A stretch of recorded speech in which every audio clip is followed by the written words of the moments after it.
क्षेत्र में जो भव्य स्मारक मंदिर बनना था, उसकी जल्दबाजी में नींव रखी जा रही। सभी साथी ये जानते हैं कि दिल्ली के रविदास जी के मंदिर के टूटने के बाद जननायक जनता पार्टी ने ये वादा किया था और आज जो हमारा लास्ट बजट था उसमें इसकी घोषणा हुई और आज दूसरी बार उसका भूमि पूजन किया जा रहा है।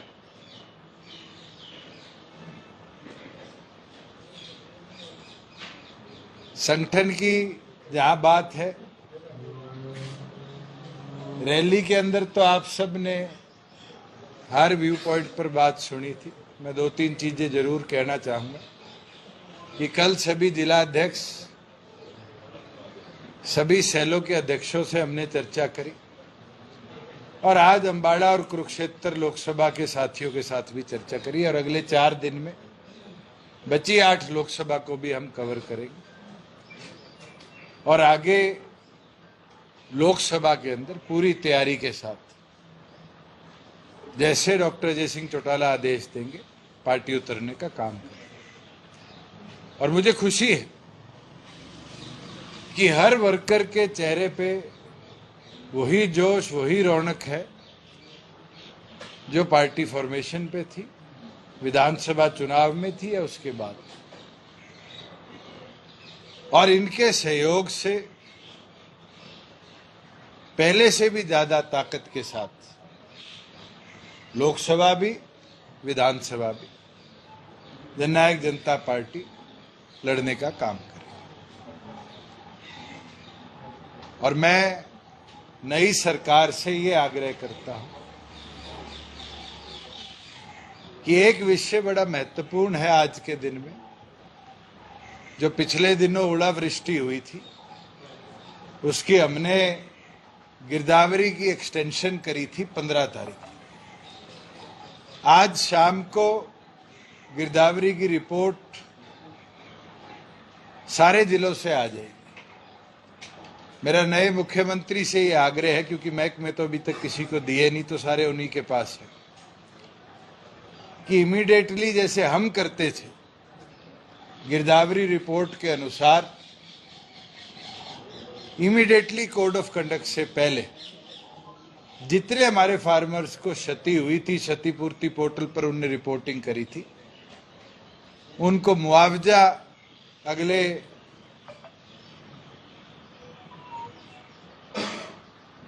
20 घंटों के अंदर अंदर इशू करे। क्योंकि उम्मीद है कि कल 3 बजे इलेक्शन कमीशन की कोई प्रेस कॉन्फ्रेंस की सूचना आई है, कोड ऑफ कंडक्ट लग जाएगा। हमारा वो पीड़ित किसान जिसकी फसल को क्षति हुई है उसको फिर 2.5 महीने से ज्यादा का इंतजार करना पड़ेगा।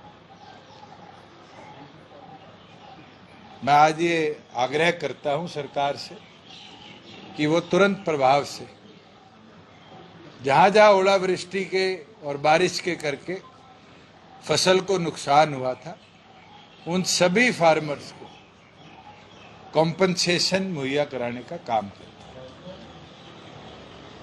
और ये भी आग्रह करूंगा जो हमने प्रोजेक्ट्स चलाए थे उनको भी गति के साथ आगे ले जाने का काम करें, उन पे बंदिशें डालने का काम नई सरकार ना करे। मैं तो रैली में बोल लिया, ऐसा ज्यादा मुझे नहीं लगता मेरे को जरूरत है बोलने की।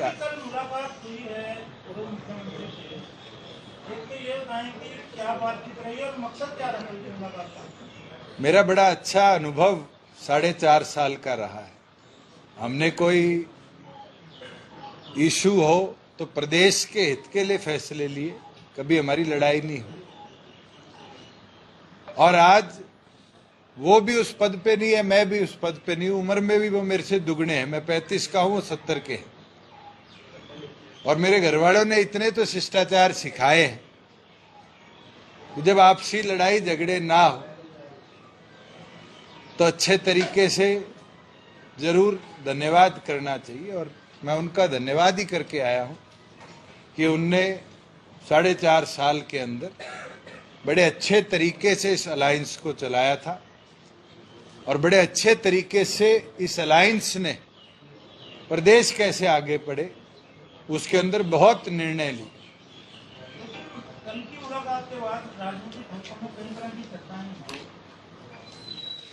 अब चर्चाएं तो 4.5 साल से आप भी करते थे, टूटेगा टूटेगा, और मैं आपको कहता था जिस दिन टूटेगा आपको भी नहीं पता चलेगा। चर्चा करने वाले लोग तो इस प्रकार की भी चर्चा करते हैं कि हम मैदान में उतरेंगे, किसी एक को लाभ मिलेगा, किसी एक को नुकसान हो। राजनीति के अंदर लाभ किसको होगा, नुकसान किसको होगा, ये मैं और आप तय नहीं कर सकते, ये वोटर्स तय करते हैं। हमने जब पार्टी बनाई और लोकसभा में 7 सीटों पे उतरे तो 7 लाख वोट आए थे। विधानसभा में गए तो बढ़कर 15% हो गए, और उसके बाद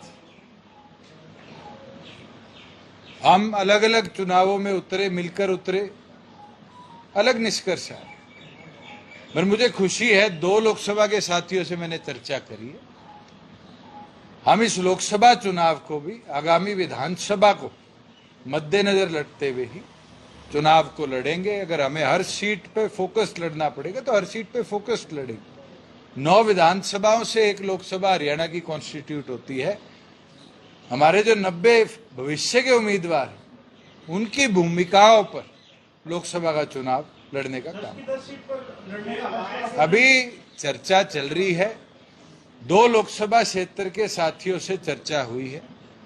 बची हुई 8 लोकसभा को हम अगले 4 दिन में कवर करेंगे। उसके बाद पार्टी की पीएसी के आगे हम अपनी रिपोर्ट भी रख देंगे। जो निर्णय संगठन की लीडरशिप का होगा उसके ऊपर काम। 5 एमएलए आपके 5 एमएलए के खिलाफ नजर आ रहे हैं। 5 एमएलए जो थे वो दिल्ली भी नहीं गए थे और यहाँ भी नहीं आए।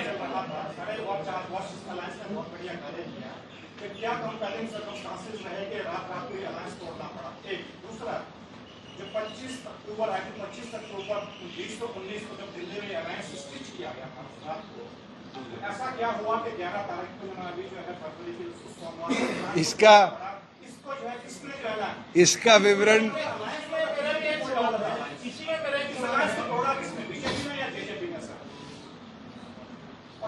मैं आपको एक चीज बड़े अच्छे तरीके से कह सकता हूं कि हमने जो आखिरी एनडीए की हमारी चर्चा की मीटिंग हुई थी उसमें भी ये विषय रखा था कि 5100 रुपया पेंशन कर दो।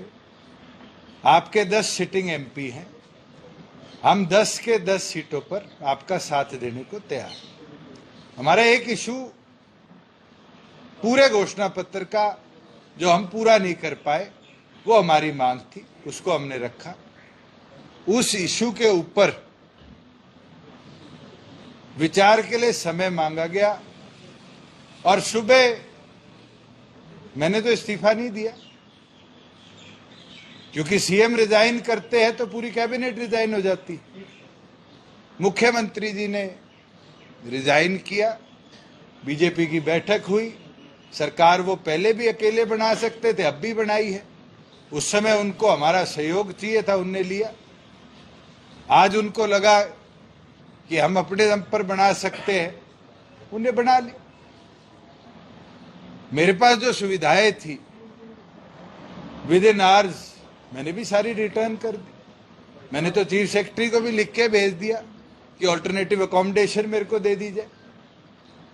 आज के दिन चौधरी देवीलाल जी के जीवन से एक चीज सीखे, ये राजपाट किसी के बापोती नहीं, ये तो आते जाते की चीज है। मेहनत करेंगे, संघर्ष करेंगे तो और मजबूती के साथ हरियाणा प्रदेश के अंदर विधानसभा में भी सदस्य लेके आएंगे और लोकसभा के अंदर भी हरियाणा को गूंगा नहीं रहने देंगे। इस चुनावों के अंदर ऐसा नेतृत्व जरूर लोकसभा में जाएगा जो, जैसे मैंने 5 साल सांसद के बतौर कमेरे की आवाज बनकर लड़ाई लड़ी थी, वो लड़ाई लड़ी।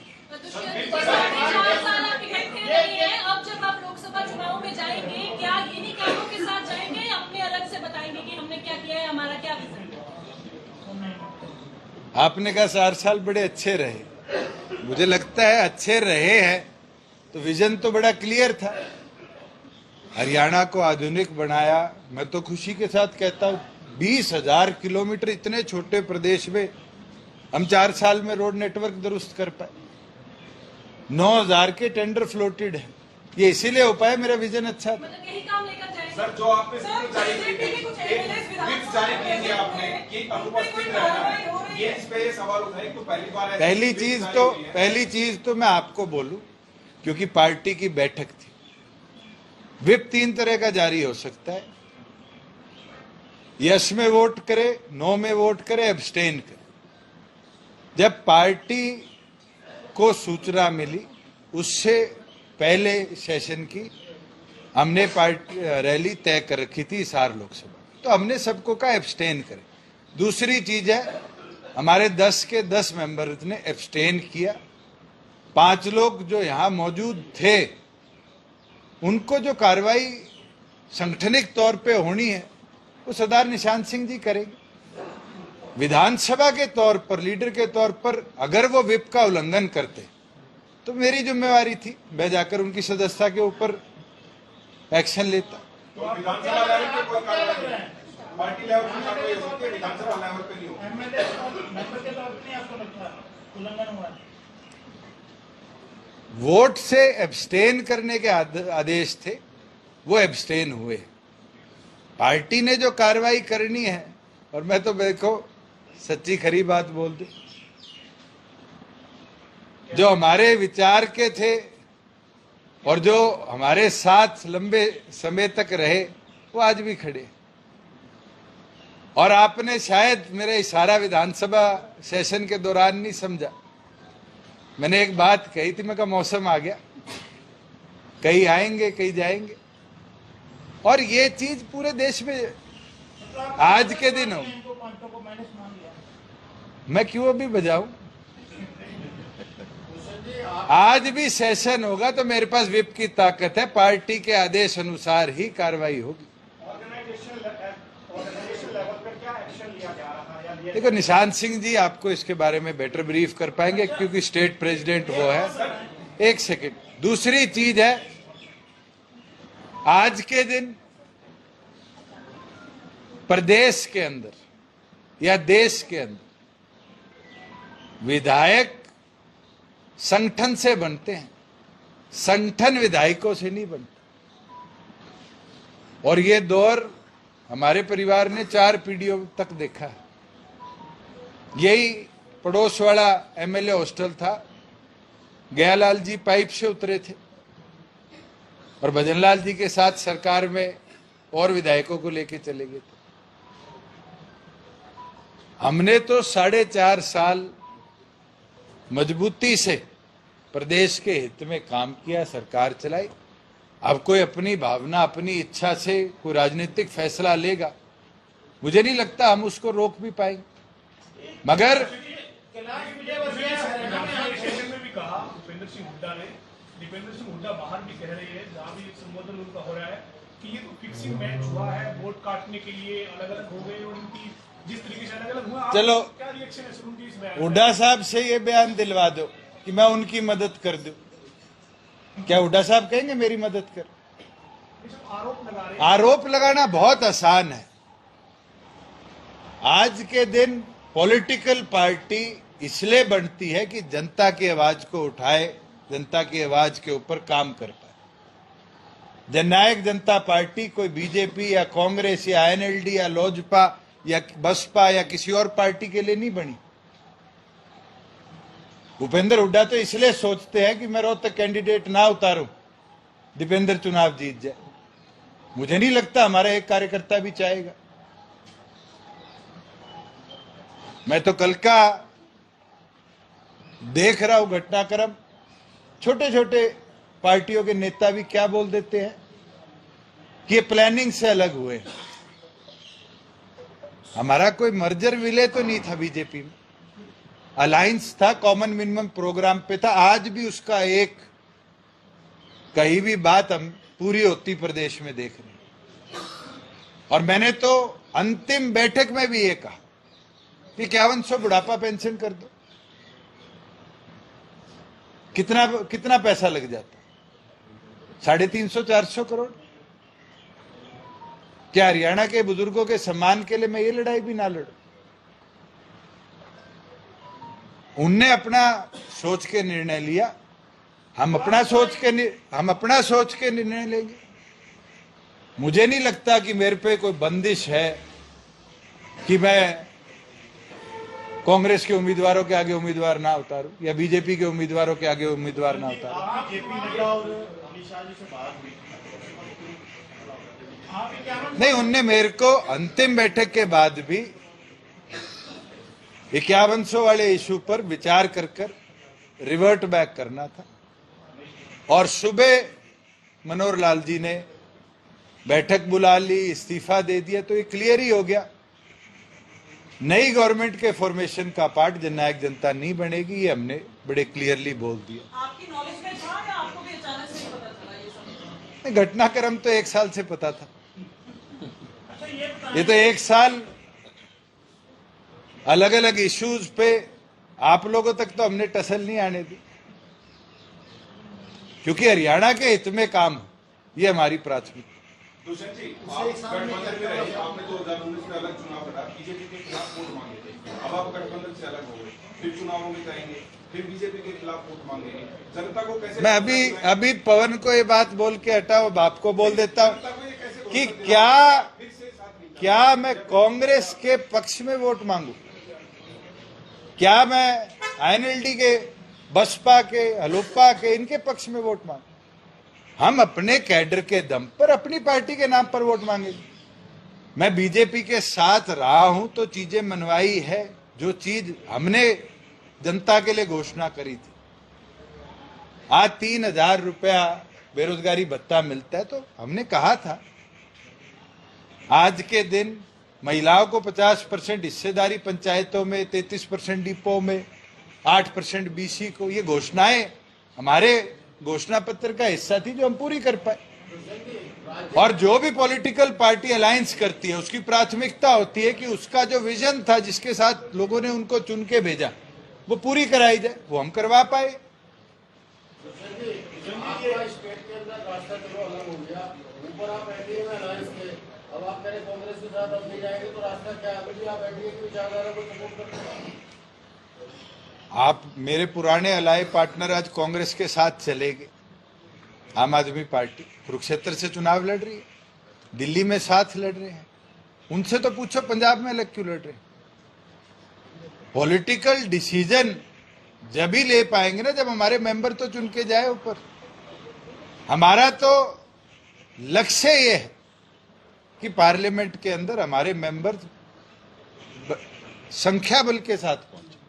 आप एक बार फिर से आप भी उतरेंगे मैदान के अंदर, क्योंकि पहले भी पार्टी मेरी ड्यूटी लगाए, पार्टी रमेश खटक जी की ड्यूटी लगाए, पार्टी सेलवाल जी की ड्यूटी लगाए, पार्टी प्रीतम जी की ड्यूटी लगाए। जिसकी ड्यूटी लगाएगी, कोई एक साथी ऐसा नहीं है जो एक कदम भी पीछे हटे। चाचा हैं, वो बोल रहे हैं कि आप और आपके पिता जेल जाएंगे, ईडी, आईटी, सीबीआई आपके पीछे पड़ेगी। मुकदमा उन पे है, मेरे पे नहीं है। वो कह रहे हैं कि सही हुआ कि टाइम मुकदमा उनके ऊपर चल रहा है, मेरे ऊपर नहीं चल रहा। मुझे घबराने की जरूरत नहीं। Sir, is there any possibility of postponement? Is there any possibility of possibilities तो राजनीतिक में कब क्या परिस्थिति बन जाए। You were pressing for your own common minimum programs aspect, but when they have not completed, then you still. Oh, they have completed a lot, my friend. Only one issue was not completed, that was 50 and 100 rupees old age pension. मैंने तो धड़ल्ले से मनवाई है चीजें। और मैं खुश हूं कि हरियाणा की जनता को जो वादा हम कर आए, अधिकतम वादा हम पूरा कर पाए। और मेरे साथ रिश्ते कोई 1 के 2 के 5 के नहीं है। मैं 5 साल MP रहा हूं, मेरे सारी पार्टीज के अंदर दोस्त है। ये पहले अभी मैं शुरू इससे कर चुका हूं, क्योंकि अभी 8 लोकसभा को हम 4 दिन में कवर करेंगे, ये निर्णय उसके बाद। भाई उसका जवाब तो वो दे पाए।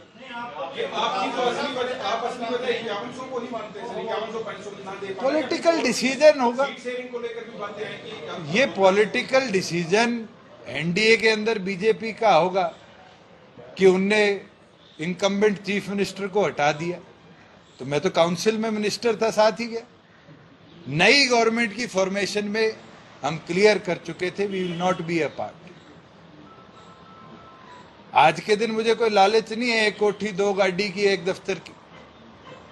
जिस दिन CM ने इस्तीफा दिया, 5 मिनट बाद मैंने सारे स्टाफ को बुलाया, थैंक यू किया और कहा गाड़ियां जमा करा दी। आज के दिन कोठी है, खाली कर रहा हूं। जहां पहले पंचकूला रहता था वहां पेंट शुरू करा दिया, 15 दिन में शिफ्ट हो जाऊंगा। ऑल्टरनेट अकोमोडेशन मेरे को मिल जाती है, उसमें सामान शिफ्ट कर दूंगा।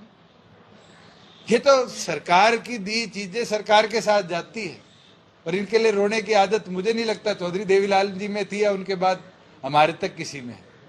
मैं MP का चुनाव हारा, 18 जनपद, अगले दिन रंजन बहन को अलॉट हुई, उनको दे के आगे। आज भी उस घर में जाता हूं, मेरे रिश्ते हैं उनके साथ, 5 साल मेरे साथ MP थी। मगर कभी मैंने उनको ये तो नहीं बोला कि 2 साल 3 साल, या कभी आपने ये सुना हो कि यहाँ मैं डिप्टी चीफ मिनिस्टर बन गया और मैंने BJP को कहा 18 जनपद वापिस दे दे।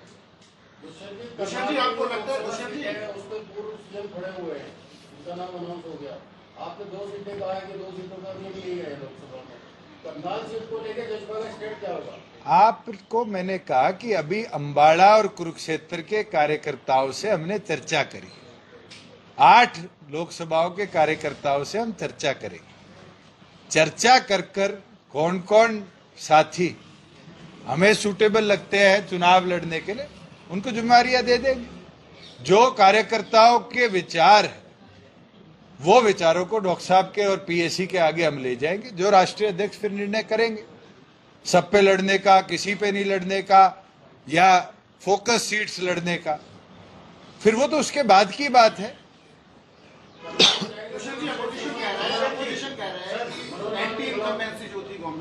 चेक करने के लिए CM को रिप्लेस किया गया है।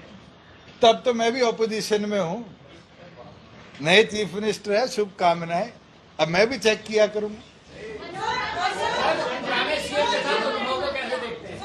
मेरा बड़ा अच्छा अनुभव रहा है। मेरे से दुगनी उम्र के वो थे।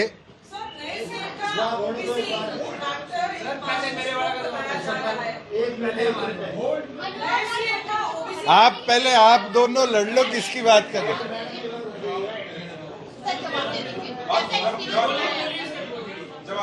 मेरे से दुगनी उम्र के थे और मेरा 4.5 साल का अनुभव उनके साथ बेहद अच्छा रहा। जरूर हमारे मन मुटाव इश्यूज पे, पॉलिसीज पे आए, मगर हमने प्रदेश हित प्राथमिक रहे इसको सोचते हुए कदम उठा। और कभी भी मुझे नहीं लगता कि कैबिनेट में मैंने कोई फाइल फेंकी या आपकी कलम को कहीं जगह दी कि हमारे बीच में कुछ ऐसा है जिससे स्टेबिलिटी नहीं। उनने समय समय पर मुझको लगता है कि अपने एक्सपीरियंस से जरूर कुछ ना कुछ सिखाया होगा जो आने वाले भविष्य में काम आए। और मैं भी मानता हूँ 4.5 साल जिस पद पर मैं रहा हूं, उस पद की गोपनीयता को भी, गरिमा को भी मैंने भी बहुत अच्छी तरह निभाया।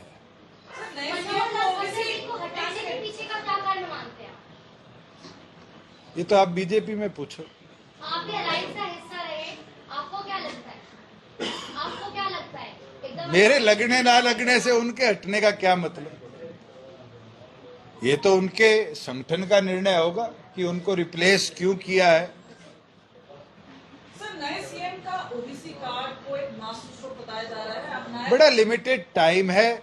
मैं मानता हूं कि 2 दिन में कोड ऑफ कंडक्ट लग जाएगा, 2.5 महीने कोड ऑफ कंडक्ट के रहेंगे, 2 महीने उसके बाद गवर्नेंस के रहेंगे, और इतने में विधानसभा चुनाव का बिगुल बज जाएगा। ये तो हमारे पड़ोस वालों ने भी देखा था शॉर्ट टर्म में क्या हालात हुई थी और क्या परिस्थितियां बनी थी। मैं तो ये मानता हूं जो उनको जिम्मेवारी दी है, जिस तरीके से हमने प्रदेश चला है, वो उसको आगे लेकर बढ़े। मैं शुभकामनाएं। आपने कौन से राज्य का जिक्र किया? पंजाब का, वहां पे बनाए गए थे को लेकर आपने कहा। मैं मेरे बात क्योंकि बैठक चल रही है, ये तो प्रीतम जी और बता देंगे बाद में कि इस मंदिर के जितने लोग थे जिनने शुरू में इसकी मांग करी थी, उनने भी बैठक करी थी, मगर आज किस हड़बड़ाहट में इसको वहां पर प्रस्तावित किया है, मगर हुआ है, मुझे खुशी है। और मैं पूरे समाज को शुभकामनाएं देता हूं कि देश का सबसे बड़ा रविदास मंदिर 5 एकड़ के अंदर उमरी गांव में हमने जो पंचायत से प्रस्ताव किया था, आज उसकी नींव रखी गई है और जल्द निर्माण भी शुरू होगा। आपको लगता है कि जैसे कांग्रेस ने एक्सपेरिमेंट किया था, यहाँ पे बीजेपी के साथ कुछ ऐसा होगा? ना कहूं, मेरे संगठन का विषय नहीं है तो बेहतर है। अच्छा, एक बताएं, जैसे आपने बताया कि 4.5 साल सरकार बड़ी सुन चली, आपने प्रदेश के कार्य नहीं करवाए, ये भी ऑल ऑफ सडन ये झटका मतलब कैसा लगा, कैसा अनुभव रहा? आप लोग, मैंने यहां करी हो, सेक्रेटरिएट करी हो, हरियाणा निवास करी हो, मेरे ख्याल से हर पीसी का क्वेश्चन ये रहता था कि कब टूटेगा, कब टूटेगा। ये झटका मुझे नहीं, आप लोगों को लगा।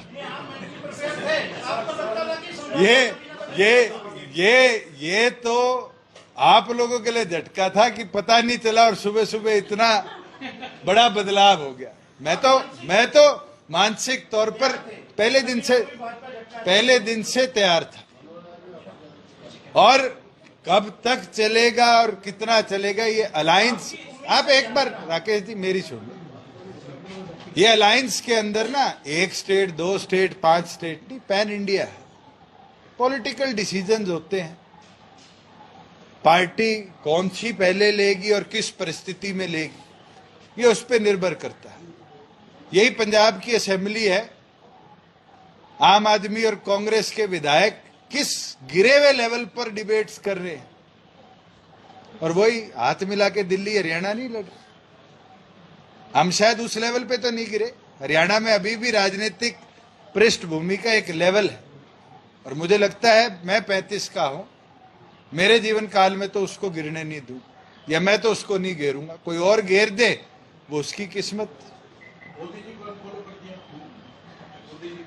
तेरे को कर लेता भाई फॉलो। सर, आपके चाचा कह रहे हैं कि सही हुआ कि टाइम रहते हुए आपसे अलग हो गए, अगर आज आप लोग साथ में होते तो आपके साथ वो भी पिस जाते। अब इसका मैं क्या जवाब दूं? मेरे साथ तो वो कभी आए नहीं, हमें तो काटा था। हमने अपनी शुरुआत करी और बड़े अच्छे तरीके से हरियाणा के हित के लिए हमने कदम उठाए। ना हम पिसे और ना हमने पिसना।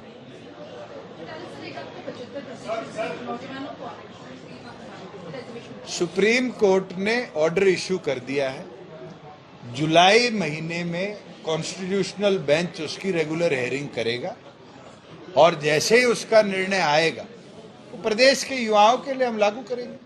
वो तो एक्ट बन चुका है, इन फोर्स है, क्योंकि हाईकोर्ट ने उसको टर्न डाउन कर दिया तो हम सुप्रीम कोर्ट चले गए थे, और सुप्रीम कोर्ट के अंदर भी जहां गवर्नमेंट की तरफ से पिटीशन है, मैं भी अपनी तरफ से अब वकील की इन्वॉल्वमेंट जरूर रखूं, क्योंकि वो मेरा सपना है और उसको पूरा करने का काम है। तो कोई भी होगा 2029 के चुनाव में ही लागू हो पाए, और बहुत लंबी रिपोर्ट है। मुझे नहीं लगता आप लोगों को या मुझे भी समय मिला होगा कि ये रिपोर्ट पढ़ ली। मैं इसका आज भी पक्षधर हूं कि देश में एक समय पर चुनाव हो, उससे दोनों तरफ गवर्नमेंट मशीनरी का भी, इलेक्शन कमीशन का भी और पॉलिटिकल पार्टीज का भी बहुत ज्यादा जो खर्चा होता है वो समाप्त हो। इलेक्ट्रल बोर्ड की एक लिस्ट अपलोड हुई है, ना तो किसने किस पार्टी को वो दिया है बॉन्ड, उसका कोई डाटा अभी तक हम देख पाए हैं। मुझे लगता है जितना निष्कर्ष मैं देख पाया हूं उसमें जेजेपी नहीं है। 4.5 साल राज में रहा हूं, बट मैं ये विश्वास के साथ कह सकता हूं कि हमारी पार्टी का नाम इलेक्ट्रल बॉन्ड में। Thank you.